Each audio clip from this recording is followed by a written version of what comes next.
உங்கள் வீட்டு பூஜை அறையில் இருக்கும் மஞ்சள், குங்குமம், விபூதி இந்த மாதிரி பிரார்த்தனை பொருட்கள் நாம் வைக்கும் பொழுது அதோடு நாம் என்ன சேர்த்தால் நமக்கு நன்மை உண்டாகும் அப்படிங்கிற விஷயத்தை தான் இன்னைக்கு நாம பார்க்க போகின்றோம். இப்போ நீங்க மஞ்சள் டப்பா தான் மஞ்சள் தூள் போட்டு வைக்கும் டப்பாவாக இருக்கும் பொழுது அதில் நீங்கள் வெள்ளை நூல், அதாவது பூக்கற்ற நூலாக இருந்தாலும் சரி, பருத்தி நூல் எதுவாக இருந்தாலும் சரி, அதை கொஞ்சமாக சுற்றி அந்த மஞ்சள் தூள் டப்பாவில் நீங்கள் போட்டு வைத்தீர்கள் என்றால் அது மிக மிக நன்றாக இருக்கும். இது ஒரு சூட்சமமான முறையாகவும் செய்து பாருங்கள்.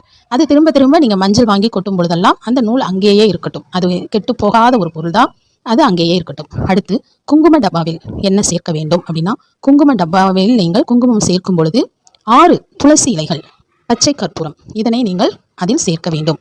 குங்கும டப்பாங்கிறது ஒரு விசேஷமான ஒரு குங்குமம்னு சொல்லலாம். அது நீங்கள் மதுரை மீனாட்சி அம்மா குங்குமம் வாங்கி வச்சிங்கன்னா வீட்டில் மங்களகரம் எப்பொழுதும் நிறைந்து இருக்கும். அதனை நீங்கள் தவறாமல்